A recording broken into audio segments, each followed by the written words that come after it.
Hi everyone, Stuart here. Just a quick apology for a slight dip in audio quality in this podcast. We were displaced from our preferred recording studio and had to work in somewhere with not the best acoustics. But we hope that you managed to enjoy it anyway. Thank you very much.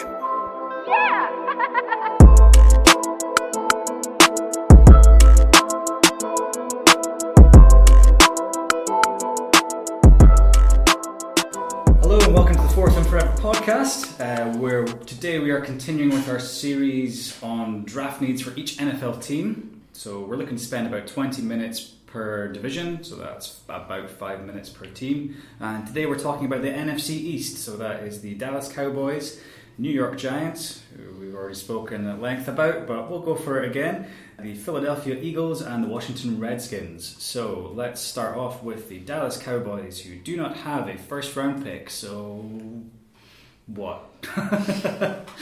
In terms of what they're going to do in the draft, they traded away their first round pick for Amari Cooper from the Oakland Raiders, which many people laughed at originally, but very quickly warmed to, as he seemed to make an instant impact on that Cowboys team.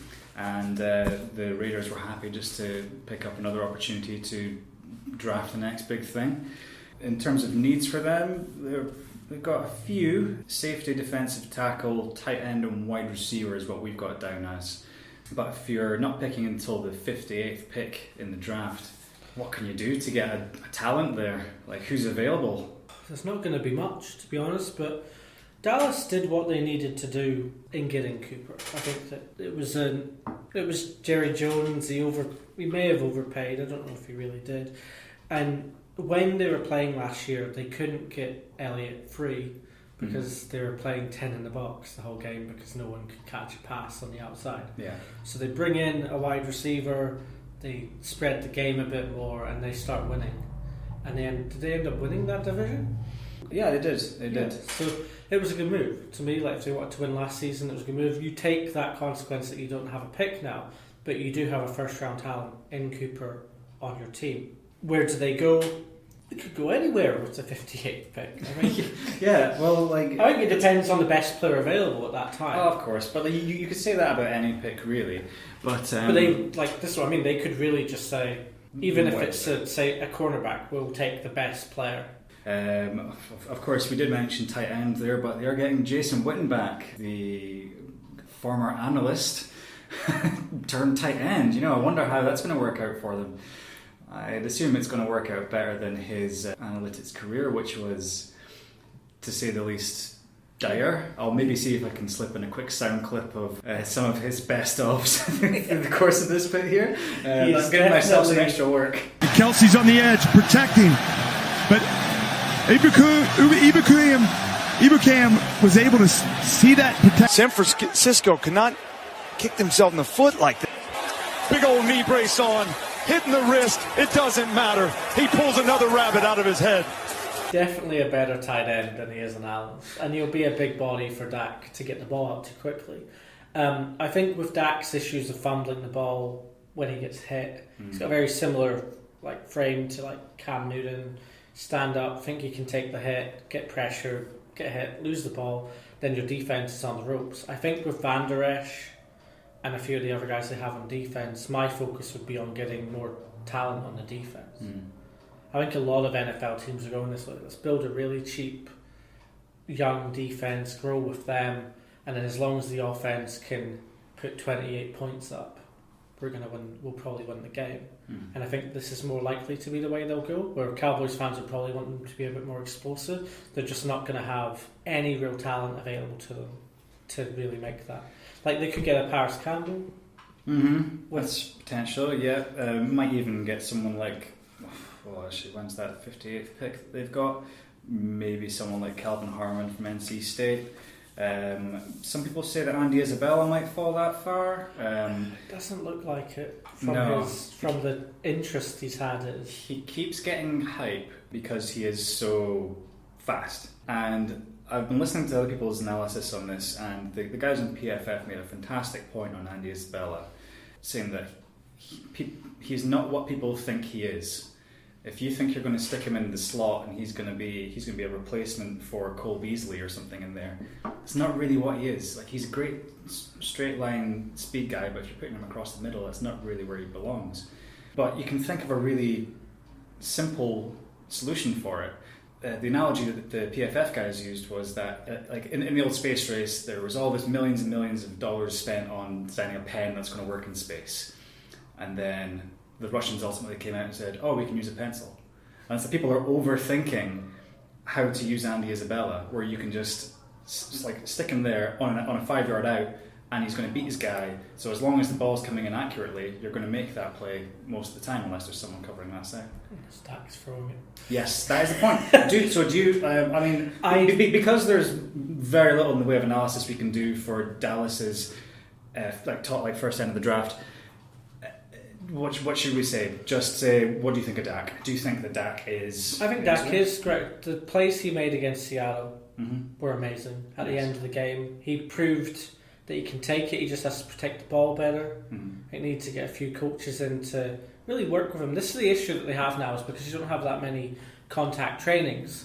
Players aren't getting hit as much in training. And they literally just need to do what you do in rugby, where you scrum for the ball and you learn how to keep the ball in your hands when you get tackled. So maybe get some All Blacks coaches in, really hit Dak for the first few weeks of training camp, try and get that grip on the ball, because if he doesn't drop it, he can do a lot in this league. But if he drops it 2 or 3 times a game in NFC East division games, then they're not going to win. They're not going to win the Super Bowl. But on what your point, I think if you can get a speedy wide receiver, put him on the outside, spread the game a bit more, you've got Zeke Elliott. Yeah. And Dak can run too. And then you've got Cooper to take your slot passes if needed. So. Yeah. Do you wrap this one up real quick, but I'll just throw out a real quick hypothetical. Behind Dak Prescott, your next quarterback is Cooper Rush. What about if Will Grier is still available at the number 90 overall pick in round 3? I really like Grier.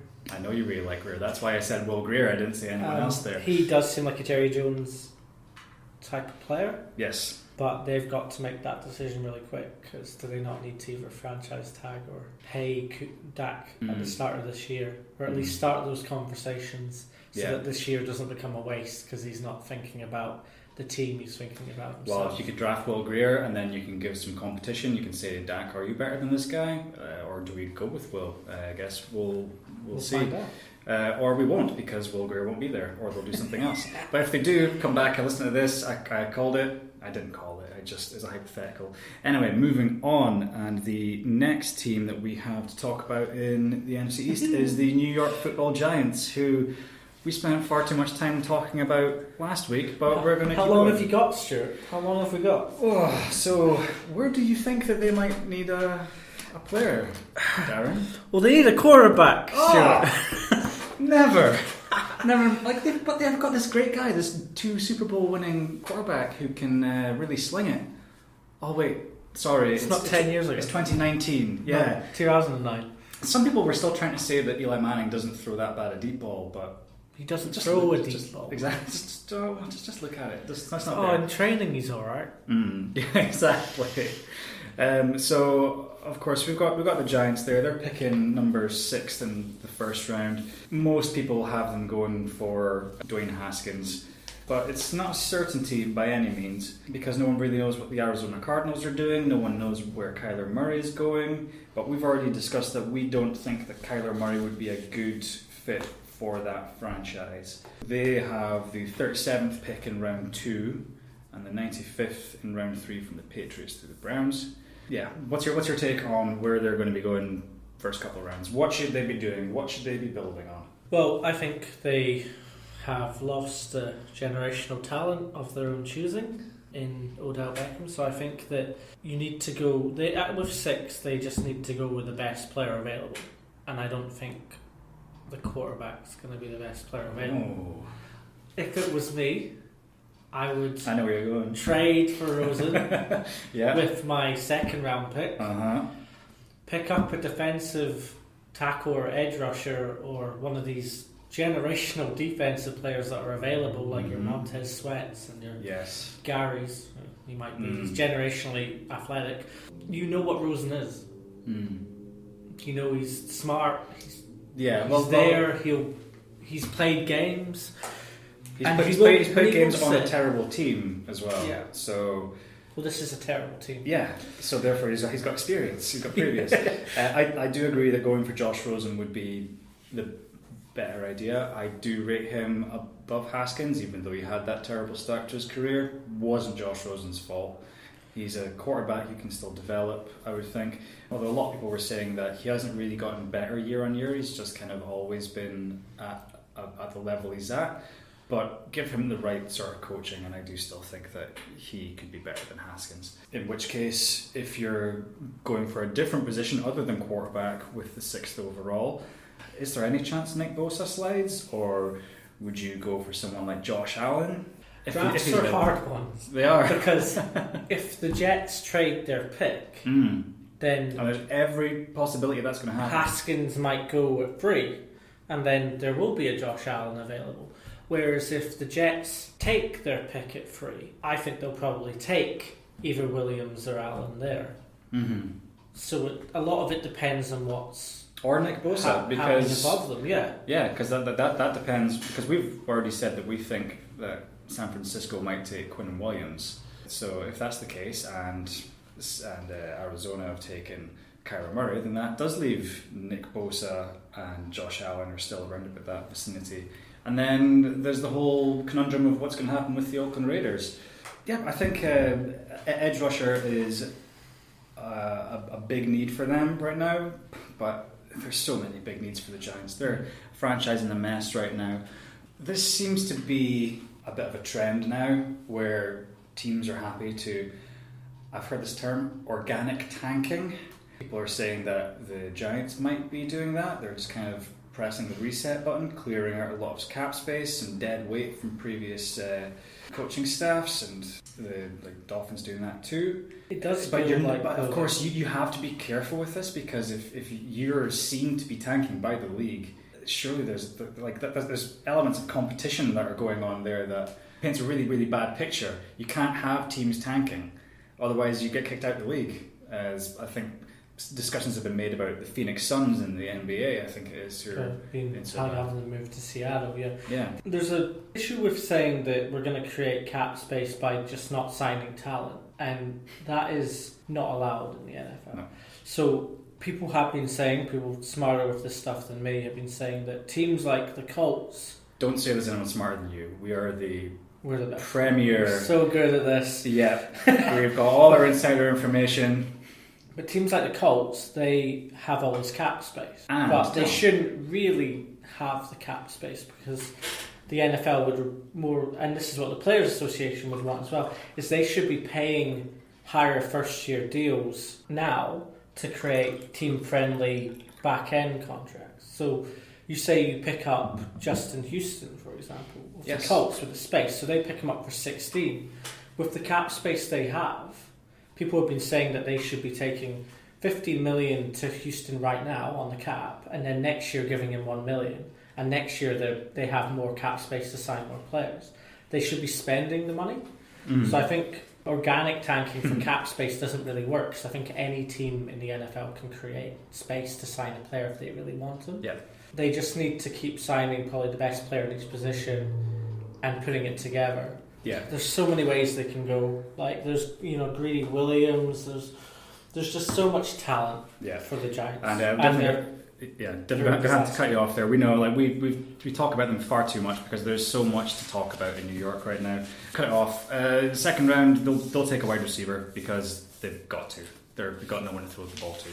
Okay, so moving on from New York Giants, we have the Philadelphia Eagles. Now no longer defending NFL champions. They had a really weird year last year. No one really quite knows what we're going to get from them this year, but they still look like a team that should be really strong. The needs that we've got down for them here are in a running back, where they haven't really addressed that for a while. Since Jay Ajayi is a free agent at the moment, could well end up going back. Wouldn't surprise me if he did. And they could also do with some help on the O-line as well. Just essentially protect your asset in Carson Wentz, who you're definitely all in on now because Nick Foles is away to Jacksonville. So the Philadelphia Eagles have the 25th overall pick, and then the 53rd that they got from the Ravens, as well as the 57th in the second. So in that sort of vicinity, where do you see them going? Do you think that Josh Jacobs will fall far enough for them to draft him? It definitely has the potential to. I don't know a lot about the running backs in this draft. No. What I've seen from Alabama, obviously the two Alabama running backs are the top rated running backs in this draft. They signed Adams, who was very good for Notre Dame last year, as a free agent, as an undrafted free agent, and he came in and made plays for them. They won games he played in. So you get generational running back talent, and then you get that kind of idea that you can cookie cutter a player into a position. Yeah, it depends on how much value you give the running back's position. And what you have there already. If you can make a big enough upgrade at the running back position that it helps your entire offense, go for it. If someone like Josh Jacobs is available, great. Otherwise, you might just wait a little bit further back in the draft because you may well still get a shot at some of the really good offensive tackles there. And then you might be able to take a shot at someone like Bryce Love later on in the draft. Bryce Love, the running back out of Stanford, would be much higher rated on everyone's boards had he not suffered a season-ending injury in the last game of last season. Smart guy, though. He said that he's studying to be a doctor, and he would just go for that if he doesn't get drafted, which is fair. But yeah, he's a big talent. He was previously talked up an awful lot. He was a first-round projection last year, but he never came out. Yeah, he was a consensus first rounder last year, so providing he can recover all right, he could be an asset for a team like Philadelphia. Philadelphia need to win now, though. So I don't think they can wait on a playmaker to recover from an injury. They need to provide weapons for Wentz, but they also need to protect Wentz. So I think if you say someone like Devin Singletary, who I've seen all over like Eagles fan pages and that as a player they might go for, if you know you can get him in later rounds, then they should be looking to firm up their offensive line and protection for Wentz. I agree. Offensive line should be your go-to for this in order to protect Wentz. Having a running back is great, but there's other ones out there who are already available. I don't know how much money Jay Ajayi is asking for, but running backs in the NFL now, they're not demanding big money, they're just not getting it. And because of this whole dime a dozen theory on them. With the Eagles, you have so much choice. Like, is Sproles coming back, or is he gone? I think he's long gone, yeah. So if he's gone, then you need a kind of player that can do a lot. Just a quick update on the Darren Sproles situation. He had previously announced his retirement, but apparently is now considering ensuring that and coming back next season. You could even look to the Raiders and go, cool, I hear you're having a fire sale, we'll give you a 4th round pick for Jalen Ricard. Worth asking. And you can get a player who is proven in the league over drafting a player who's not played. I don't see a Barkley, I don't see a Le'Veon Bell. Like if it turns out that someone like David Montgomery's got 1,500 rushing yards next season, then that's my fault. But I don't see it. Like, you're being very hard on yourself there, saying that's your fault if David Montgomery gets that. Unless David Montgomery, if you do have a fantastic season this year, then hit us up because we called it for you. Well, the Eagles have, Harry Rosen's good at his job. They'll pick carefully and they'll be in it next year. They just have to beat Dallas and defend against Amari Cooper a bit better. Yeah, I think Doug Peterson really has learned a lot from Andy Reid in the whole trench warfare being important.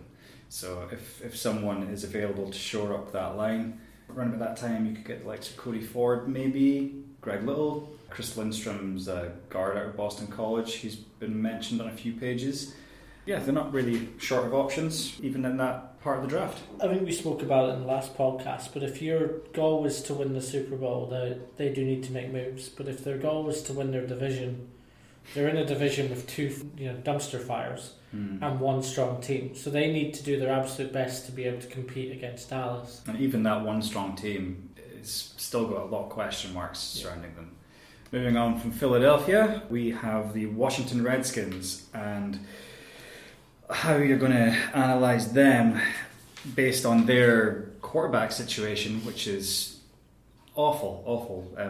Obviously, they traded for Alex Smith from the Kansas City Chiefs, gave him an awful lot of money. After a few weeks into the season, he'd been Alex Smith, he'd been pretty average, and then the most horrendous leg injury rules him out for the rest of the season, more than likely the rest of this season, and even possibly for his entire career.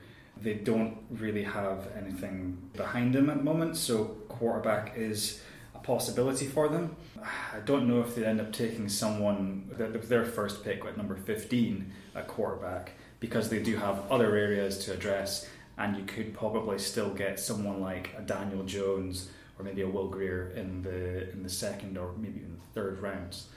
We have them down as looking for a wide receiver, defensive tackle, edge, and quarterback throughout the course of their draft. It seems like there was a bit of debate in Washington, because I know a lot of fans would be happy if this team, just out of bad luck, was to go 2-16 and get the first pick next year. Because they were building a strong enough team to compete in the NFC East, but without Smith, that all changes. Mm-hmm. They traded for Keenum, but I know there was a lot of fans who just wanted Colt McCoy to get a go and actually get the chance to play 10 games and see if this hero of Texas could actually stand up and play some games in the NFL. He's never really been given a long chance to. He's won games, he's done things, and fans really liked him. But they've gone with Keenum. They've gone and said, okay, well, we'll try and get 6-7 wins this season. And I don't know if that's the right mentality to have with this team.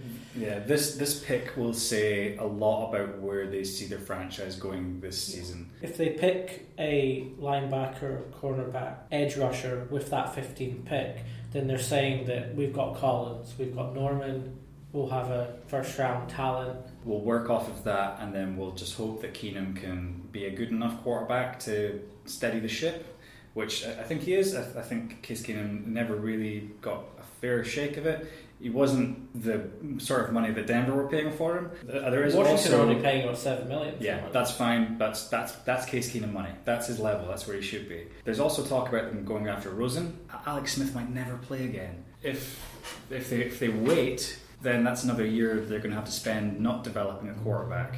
So you can get Josh Rosen, sit him behind Case Keenum for a bit, even just half the season, allow him to develop a little bit in that new system. You got to trade for him sooner rather than later, though. This is where it's difficult for Washington, though, because if they go and they say we need a quarterback at 15, Arizona will hold all the cards. Yeah.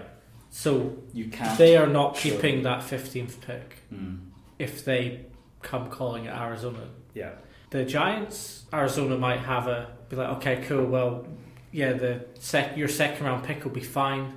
That's okay. But if Washington come in and admit that they have a big problem, then I can't see them getting out of that room with that pick. Yeah.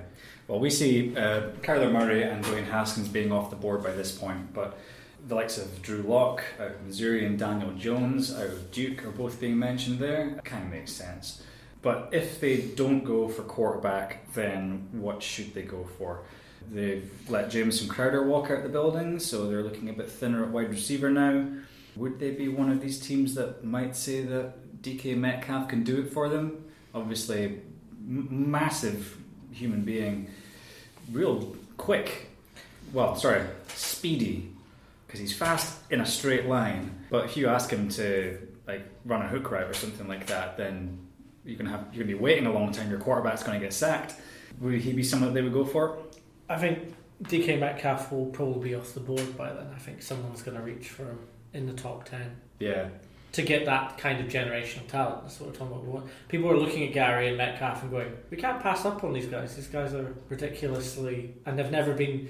Everyone thinks they're a good coach. Mm-hmm. So every coach looks at a Metcalf and says, I can get him to move his feet a bit quicker. Yeah. Everyone looks at Gary and goes, I can get him to learn a couple more moves. I think Metcalf will be gone by then. With the likes of Jacksonville and Miami ahead of them, there's every chance that could be the case. I think they'll be looking more towards either offense or an edge player. If they can get maybe a Farrell or even Polite if they rate him highly enough. I think they need to get talent on defense because that's where they're loaded, and they just need to build up that side of the game. Make that enough of a strength that your offense can be mediocre. Yeah. I still think that Washington need help on offense now. So it would be a shame for Keenum if they did that, because every team Keenum's played for in the past 5 years, apart from the Vikings, has had a really good defense and a terrible offense. Yeah, that's kind of how it works for them.